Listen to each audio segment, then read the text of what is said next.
I think my only goal is to get hits and to put this city on. That I think no matter how long it takes, I think making sure that Chikoruss has a national or a worldwide hit is the most important thing for me. So.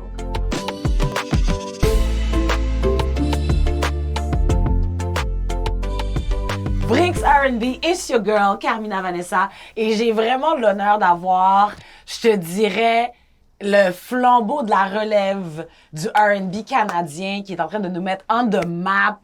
On a beaucoup de choses à mentionner, dont des événements auxquels il vient juste de participer qui sont quand même huge, surtout dans la scène R&B. Donc, mesdames et messieurs, nul autre que Chikoruss. Poppin' everybody. So how are you? I'm doing great. How you doing? I'm good. Now that you're here, now that we got you, I heard you were hard to get. Hey, I'm always on the go. You feel me? I love it. I'm putting you on the spot. But indeed, you are on the go. That's why you're hard to get. I was working. Chikoruss, first of all, I know we're going to talk about your career and how, you got to be who you are today. But I have to ask you about an event that you just attended that was pretty huge, which was in association with Ebony magazine. And it was the USBC The Yardfest. Yardfest. Yeah. The HBCU. HBCU. Yardfest. You said UHBC? Pardonnez-moi. C'est le Yeah, français. the HBCU Yardfest. Honestly, it was an honor. Ebony, thank you guys for having me again. Honestly, it was great. Had a great time. We had my artists at 300 pop out. We had the Wanmore brothers from Wanye, the guy from Boyz II Men. Yes. His sons are in a band. Yes, now, indeed. So, yeah, we had my boys over there. Nice. I had my boy Peasy pop out too. So it was really fun. I mean, I've been to HBCU before just to do like a little visit. It was so late. It made me want to go back to school. You know what I mean? And it was in Atlanta. It was cool. And yeah, I did the little performance. People were there. People were hyping everything. It just felt fun. Yeah. So it felt like it was fun performing again because I haven't performed in a bit because I'm always working on making new tracks, just focusing on the music, and I got to be out a little, put a little fit on. It was cool. Get some girlies looking at you with the suave voice. You gotta do what you gotta do. And you're telling me it's the second time you've been, please just say it because I'm going to say UHSBC. HBCU? HBCU. It was the second time you've been to HBCU. Why was the first time? So the first time was just to go to a tour because, I think they have a program that works with, labels, the people that want to be in the music game.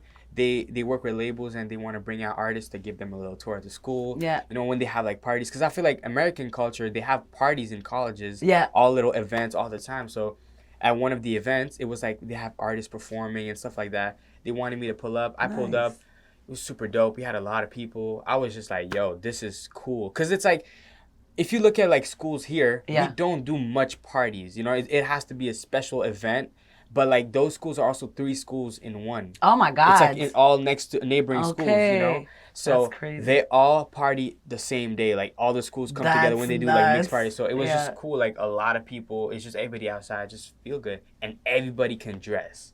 That caught me off guard because I feel not everybody has the funds to pay for expensive clothes, but America, everybody got that on. The drip. They got it on. So I'm yo, luckily I stood out a little. I had a pink, Palace jersey, so it was not bad. All right. It was not bad. You represented. It was not bad, but it was crazy. Everybody got Balenciaga, all the God. expensive. Yeah, it was cool though. It was cool to see. It inspired me to put fits on a little better. Get dressed up a little more. So yeah. That's so cool. But obviously it was pretty much a success since they had you again. Yeah. A second time. For sure. So can you tell me about how they offered you to come back, and this time it was on bigger stage, right? No, so I feel it's not necessarily bigger stage. It's just Ebony was they were funding the little party basically. That was an Ebony funded party. Yeah, exactly. Just at the HBCU. Yeah. So yeah. So I think they reached out. I think I don't know how it exactly happened, but they probably worked together because it's the HBCU community. They all got their stuff and they reached out to artists and labels and stuff, and they reached out to 300. So they just they decided to ask me to go, and I've already been there, so they're like, let's have him again, you know? That's great. Well, especially knowing that now it's not only coming from the HBCUs, but from Ebony. Yep, it made it even bigger. That's huge. Yep. Ebony magazine, we all know, is huge in the urban culture, urban industry. It was the first one to put people of color, you know, on the front pages. What does it mean for you to have been asked to perform from an organization like Ebony? Honestly, it's great, you know what I mean? Because I feel like they know culture, you know what I mean? They're part of the culture, you know what I'm trying to say? They want to make sure everybody that's part of the culture gets put onto light. I'm signing 300, you know what I mean? We all about culture over here. So, you know, it was a blessing that they wanted me to go, and especially me being one of the few R&B acts. You know, we're trying to bring R&B again. We're trying to vamp it up, and it was just a blessing to be able to perform. Right. It was just great. I love it. Yeah. You said something really interesting, because when I was listening to your music, I really enjoyed the bringing back that late 90s, 2000s flavor, the very, you know, a bit more romantic, super melodic. What made you want to go towards that type of R&B and bring it back, like you said? Yeah, and revamp it, because you're adding your own, you know, nowadays that's flavor. The most important part. So it's funny because, like, when I tell people the story, it's just like, it makes no sense. But like, for me, I grew up listening to a lot of, like, let's say, dancehall, dembow, because I have part of my family's Dominican. So dancehall, dembow, a little bit of R&B, but not really, because I didn't know, you know, in the 2000s, R&B and pop was so close because it was just commercialized that you can't really differentiate too much unless you're listening to like the old school R&B, like the Ushers and stuff. But even then, it was still a bit more on the popular side. B2K was pop. Mario was more, it was exactly. So it's like, like I couldn't tell. I just thought my whole life it was pop. I didn't know that R&B was its actual own genre till like probably like 8 to 9 years ago. I didn't know it was its own genre. That's when I got in touch with Bryson Tiller growing up in school. So I was listening to Bryson Tiller's music, and I was like, yo, this is... I was just on Instagram on my phone, and I'm just hearing, it's about time I do it. It's about time I say this shit. Spend a lot of time when I'm waiting. I was like, yo, this is cool. I was like, this is cool. This is a little... Like, it's different than the usual singer. Yeah. Because it was trap soul. So I was like, this is cool. Let me just tap in with him. And I started loving all of his music. And then he did the song with Rihanna, the Wild Thoughts one. So I was like, yo, I don't know what the hell this is, but this is hard. You know what I mean? Like, I grew up listening to a little bit of 2000s, but not hardcore. Okay. So when I heard that, I was like, it makes you want to dance. It feels good. It sounds good to the ear. And the song, you can play it at any moment. You can be like, I'll play it, it's just chill. Or I want to get lit, I can play it too. True. So I'm like, why not make that type of music for everything? And then I'm like, that's literally Marie-Mai by Santana. Yes. So it's like the 2000s had a little formula, if you think about it, that every single record from the 2000s that we love to listen, we still listen till this day. But a lot of songs of this day and age, we kind of forget after 2 years because it don't stick longevity-wise, you know? So Why? I just think it's just moment type of records. Some songs are just meant to be just for them, but not, it don't stick. It don't always have to stick, but sometimes it comes back with, you know, people bringing it back and people making the songs vamped up again, revamping up the tracks. But the 2000s is just timeless. And I feel like it's also it's all in the beats.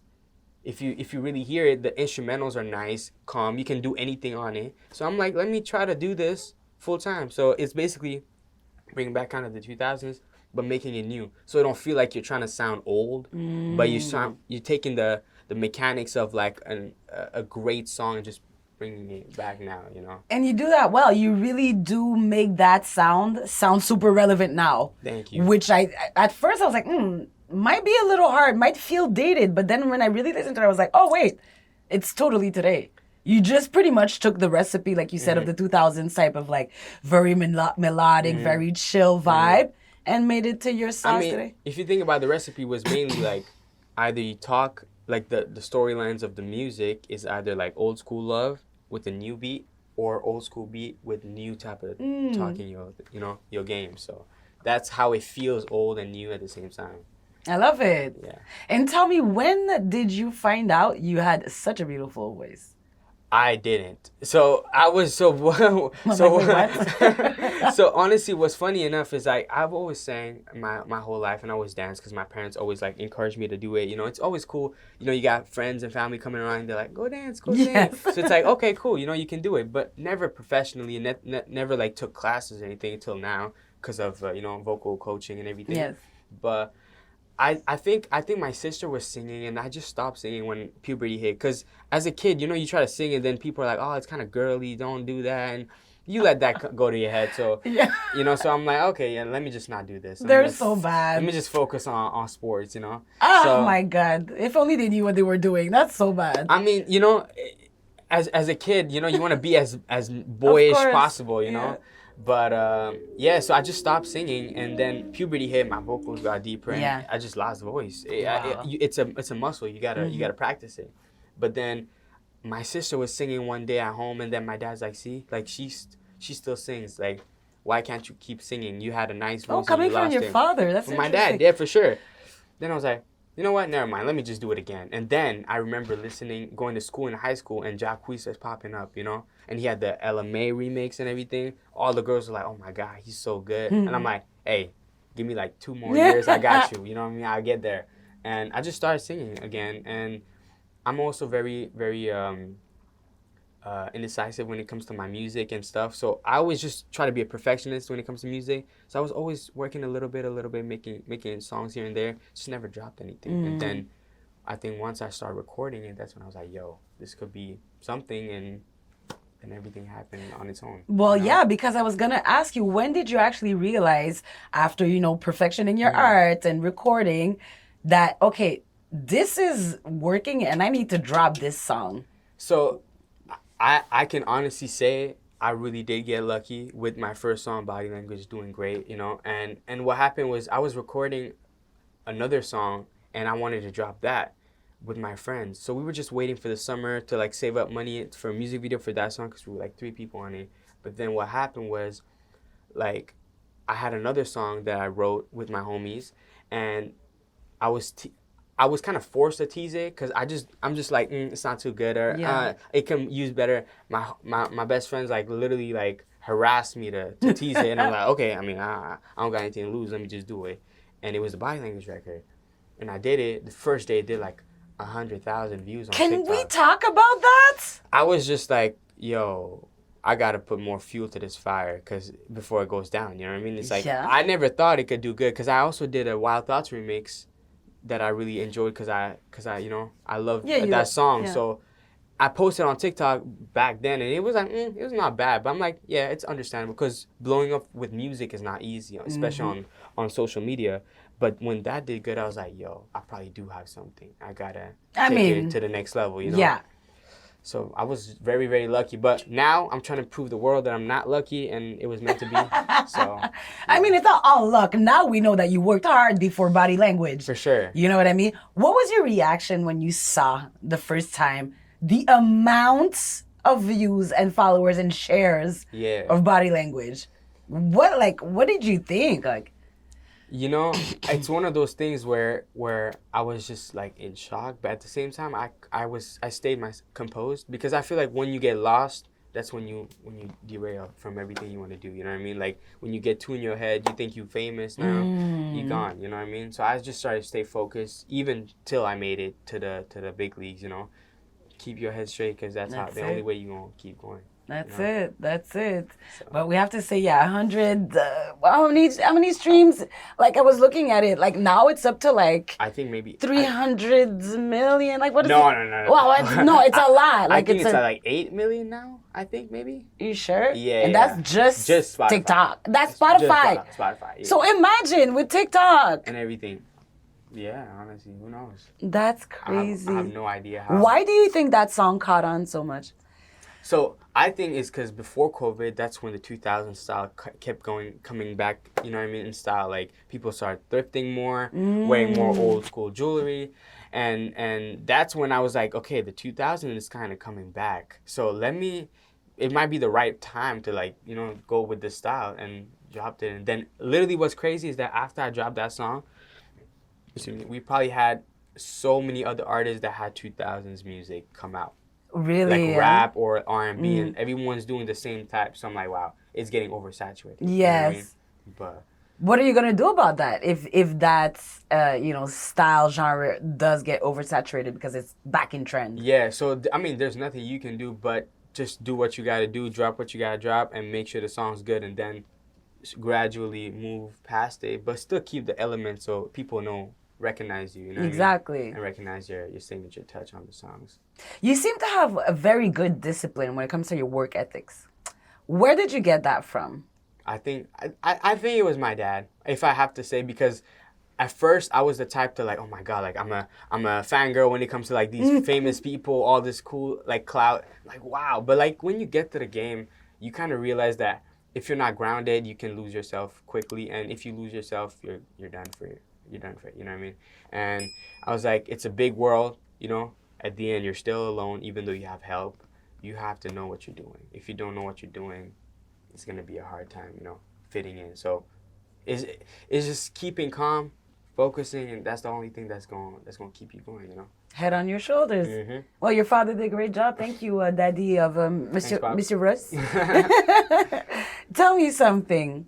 So we're seeing that there's a lot of advancement in your career. You last year opened up for Bryson. Yep. Can you tell us a bit about that? Honestly, how that came about? That must have been like... That's my biggest accomplishment ever. That's huge. There's going to be so many more, but that's like my favorite one, and it might be my favorite one forever just because, for me to like go from my first ever song to opening for my favorite artist, and I never performed before.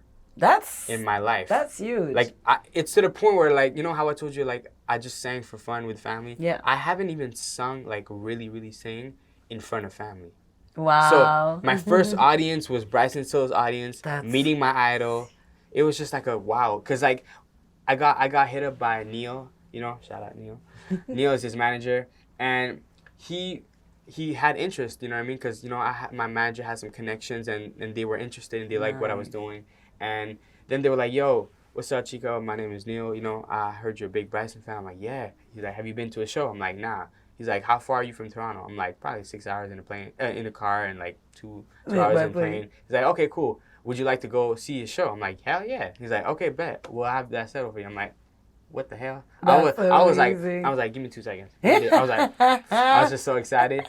But then what happened was his other artist, Ryan Trey, one of my dogs, he did a big one. He was like, yo, bro, I mess with your music, and I wanted to know if you wanted to perform and like be my opener under the Could you imagine? Yeah. I was like, yo, this is crazy. I don't know if he's really asking me, someone that's never sung and don't know if he's gonna do good. It's a risk, you know what I mean? It was still a risk because I didn't know if I was gonna do good or not. But that showed me that like, yo, performing in a big crowd is a different type of energy when you got to be prepared for this. It takes a lot of breath control. I didn't have none of the fundamentals, but I improvised and I made it a little show, even if it was just one song. And I was happy that it was only one song because I probably would have not do good if I had more songs to do. I'm sure you would have been fine, but it's because I was losing energy and I'm doing a lot on stage when you have to like keep your energy, for it to last longer. But it was a crazy good experience, and I'm forever grateful for the team for lining that for me, You have to tell me because, like you said, you had never performed before. You're about to hit a stage opening for Bryson Tiller. What gave you the courage to say yes? So that's the thing. So I was like, okay, I can refuse and be okay because they'll understand. But at the same time, it's like, I don't think, knowing Bryson Tiller's like personality and like the way he moves, I don't think this will ever happen because he's very reserved. He doesn't reach out much to people because he likes to be on his own type of time unless he just hears something and it catches his eye and his attention. But stuff like this don't come often. So I'm like, I have to take it even if I could probably flop. But also, a week prior to Toronto, I was in LA and I linked up with Neil. He gave me a good time, showed me around, literally made a party in front of my face because he does a lot of parties in LA. And I'm like, bro, I heard that you do crazy parties. He's like, yeah. He's like, you know what? I'm gonna throw a party right now just because you said that. And what? Threw a party on the spot, called his DJ, everything. Yeah, he's him. So he's him. It was crazy, and everybody was just like, yeah, bro, you're fired. Like, yo, you're gonna be next. So I felt good. I felt like I was him. I felt like I was the man, and it gave me the courage to like do great. And I was not even scared. I'm kind of low-key more scared performing in smaller crowds than like 4,000 or 5,000 people, because it feels less scary, you know. There's more people, so you're not focused on looking at few people that's looking at you. You're just focused on everybody there. So it was cool. It was really, really cool. That's amazing. Like, honestly, I feel like it went so fast. Like, I know you've been practicing and working, but I feel like from the moment of body language, it just started going faster. Is that a thing? It's true. It did go fast because, you know, you have all the labels reaching out, and you're just always on the go, you know, flying left and right. And it's like, it's overwhelming a little, but it's still exciting. So it's like, time flies when you do things you like, but when you don't do something, it's like slow, you know. So yeah, it was really, really crazy. And then January hit when I got signed and everything in like December. January comes in, I got Into Deep that dropped, and then all that just took off like crazy. Like, Tell me about No Makeup Challenge. So the No Makeup, so I made the No Makeup song with my boy JR. He's a producer. He made the Beautiful Girls by Sean Kingston. Yes. JR, Sean Kingston. So he's a producer. He's a JR, okay. And I wrote that song with my boy Jesse, and he's a crazy writer. Shout out Jesse, bro. And so basically I was at the 300 camp in LA. So we had a camp, like writers camp. So everybody just pull up with producers and we just make music. And I was just like, yo, JR literally lived through the 2000s. He also made the Best Friend by 50 Cent. Co-produced that. I was like, okay, so he knows what he's doing. Yeah. He's a producer that's done countless hits, you know what I mean, in that era. Let's make something old but new but still cute. So I was like, something about like the no makeup and like telling women that you guys are beautiful and don't need too much to look beautiful. It's just the most important thing, because you know how it's easy to get in your head. You're like, I don't look good. It's, you know, people get too much in their head. So I'm like, let me make something cute. You know what I mean? Oh, sweet of you to think of the ladies. You know? So I love you guys. Oh my God. Okay, yeah, you're gonna have a lot of success. I can already tell. So I was like, it's cute. So like, let's spread a good message. Yeah. So it's one of those tracks that I'm like, hopefully age well, you know, with time, and people, you know, go crazy with it. And how are you gonna participate to the challenge? Just show your beautiful self with no makeup? Exactly. You know what I'm trying to say? Or you have makeup, you remove it. Okay. And you're like, I still got it. I don't even need this. You know? I love it. So. I love that, actually. That's so positive. What makes you care? You know what it is? I grew up with women. Ah. You know what I mean? Like, I had my youngest sister, my oldest cousin. But, like, as much as I have an older cousin and a little brother, I just hung around my cousin more. She's mainly the influence with, like, the music and stuff, because she used to dance. So I wanted to be, like, you know, just like her and everything. And it was just being around the girls. It's just you know how they feel. You know what they like, you know. Yeah. So it makes me want to care a bit more, you know. That's great. Yeah. We need more artists like you, seriously. Especially on the R&B scene, because we know R&B is for the ladies. I mean, it's for everybody. But even, you know, guys even will say, I don't know if you agree, like they can love R&B, but they'll love it even more if a girl likes it. That's how it is. You know what I mean? Like that. Do you do your music for the ladies? Of course, 100%. It has to be. It's just, you know, I think also my music, I want it to reach globally. So I don't want to make it just like ladies, but I feel like recently the music has been shifting for the dancers because of the bounce of the music. But, you know, I do make R&B for the women. So hit me. Oh, gosh. You know what I mean? And you also have influences, you said, with like dancehall. Is that something that we're going to find? 100%. Yeah? 100%. And it's like, and I feel like I used to be a dancer and I wanted to be a dancer, I kind of have the groove. And when you hear the bounce, the pockets in the songs, it's because as a dancer, you can feel the rhythm. So, and you can feel the groove. So that's why I feel like I try to choose good beat selections where you get to be a little dancey.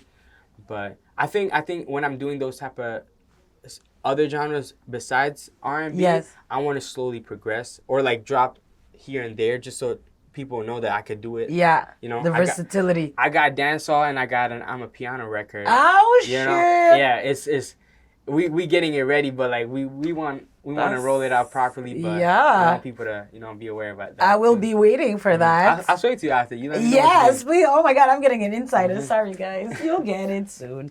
Okay, Amapiano in the works as well. And I would see it too. Like, I would see you on stage with dancers and like, is that something that you're... 100%. That's something I definitely want to do. It's just, everybody wants to do everything at the same time. I just want to make sure my vocals are number one because that's the most important thing. You don't want to give a show, but like, you don't sound like the track. You want to sound just like the track first. So, yeah. Tell me something.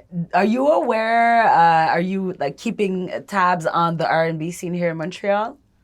I feel like as much as I want to say yes, I would be lying because I'm not too tapped in with like just Canadian music as much, because I've always been like, what's going on in the world in Canada. I feel like it's like that for every people from every state. They're not too focused about their hometown, but more what's happening in the world. But I do want to get tapped in a bit more because I feel like Montreal, for a city, we do have a lot of talent and just not a lot of people supporting enough. That's probably one of the reasons why I don't even see it much. I feel like there's just too much like jokes, things, just jokey stuff going around. I like how you say it. You know what I mean? Jokey stuff. I don't want to curse. No, I like it. But like, there's not enough like serious people showing like serious talent and the stuff we have to offer enough, but just more like the comedic stuff, So I think that's probably one of the reasons why I don't hear much about the scene. But I'm getting tapped in, and I do see that there's a lot of potential artists. Yeah, it's starting to. Yeah, definitely. Most definitely. Have you ever thought of singing in French? Yes. I actually have an unreleased song that I did with one of my boys from France. His name is Boy. He's one of my dogs. Nice. But yeah, he just recently did a song with Chikoruss. Oh, yeah, okay. Chikoruss and Monsieur Neuve, and he's been doing crazy. Oh, Monsieur Neuve is back? Wait, where have I been? Yeah. I love Monsieur Neuve. Okay. They did a song, and it's trending now in France and stuff. And I'm like, I'm so happy for him, But the song we did just never dropped because probably he had his own reasons, but yeah, he was doing his thing, and that it was cool, It was cool, but I feel like for me to do my full French, I want to be better singing in French because you can tell. I feel like if you're not French, you can be like, wow, it sounds good, but if you're French, you're like, you could have sang it better. Oh, really? Because you can hear like he doesn't sound clean.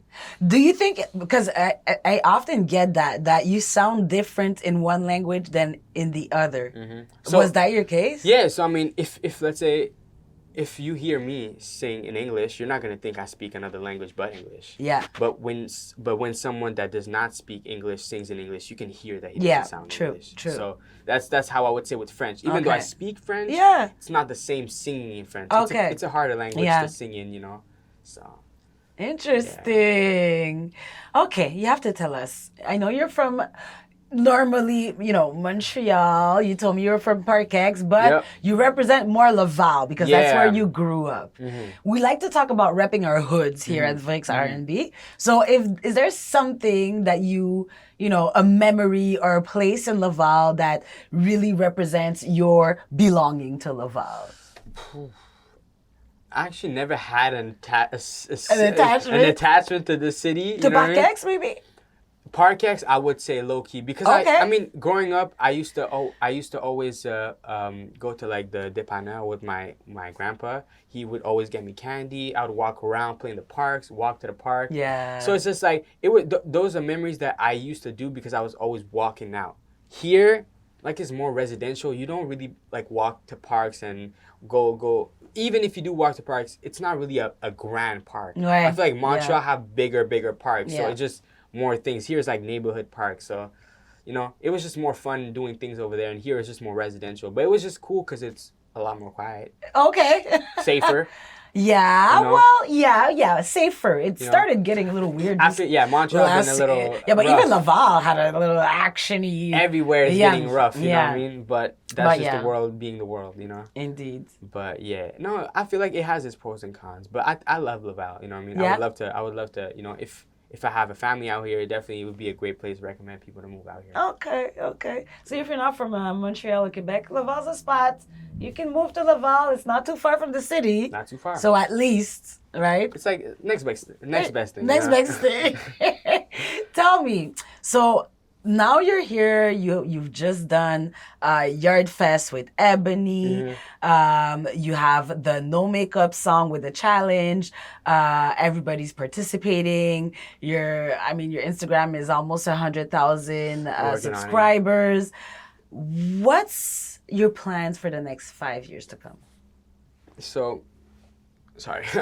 Of course, hey, nature. So one thing I would say is, I feel like a lot of people want to know, like, in 5 years, I think my only goal is to get hits and to put this city on. That, I think, no matter how long it takes, I think making sure that Chikoruss has a national or a worldwide hit is the most important thing for me. So I'm going to be working till I get that. Because then I feel like once I do that, it'll be easier to make Montreal on a bigger scale and put it more on the map, you know what I mean? Because especially coming from a city that French is the dominant music and language, as an English artist, you can't talk much about the city, but besides saying you love the city and you're from there, People in Toronto always talk about how they're from Toronto. Yeah. Everyone blows up everywhere in the world, but they're from Toronto. I feel like my goal, 5 years from now, if I can accomplish what I want to accomplish, I think it's just doing bigger things and going to bigger stages and making Montreal a bigger touristic attraction place than it already is. I honestly love your feeling of importance to put Montreal on the map. I hope Montreal tourism is taking notes. They better give you some percentages over something. But why? So is it important for you to put Montreal on the map? It's fascinating. I think this is something I tell all my American friends. When Montreal people go elsewhere in the world, they're always like, yeah, I'm from Canada, then they say Montreal. But when Toronto people go around the world, I'm from Toronto, man. And everybody knows Toronto. That's the reason why they say Toronto. But you say Montreal, someone's like, where's that? Canada. It's next to Toronto. So I'm like, let's say if I become as big and as great as I want to be, I can be the next Drake of Montreal. You go. Because Drake is like an idol for Toronto people, for Canada, the Weeknd, and I feel like having an artist to put the city on and make the city bigger than it is, it makes the people proud to be from the city, I feel like Montreal Canadians, hockey-wise, it's making the city proud, you know what I mean? It's making history of hockey proud to be Montrealer because it has the most Stanley Cups, and now I'm trying to do that for music. Yeah. That's blessed. I'm sure you will. That's the goal. We're working. I'm sure you will. Can you please tell us what to expect from you in the times coming? I know we can go on your Instagram, Chikoruss, but are there any shows coming soon? Yeah, so I'm just literally right now just working more on getting the right type of music, getting the best music possible for you guys.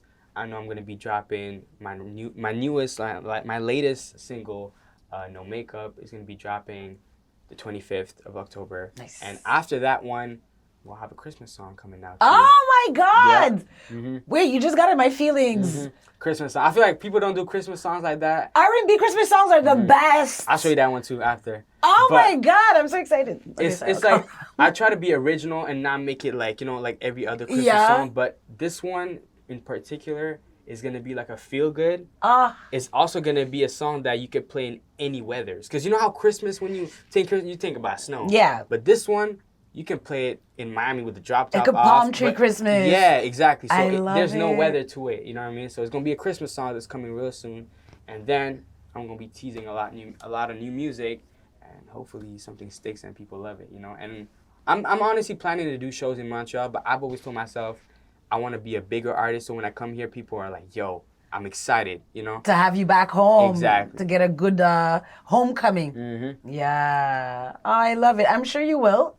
I'm sure you will. It's very promising. Your music is of great quality. You have great control over your voice. Your voice is sweet as hell to listen to. The beats are great. Thank you. So honestly, last thing I can ask for you to do is to please tell us in Français this time, who you are and that we're watching VRIX R&B.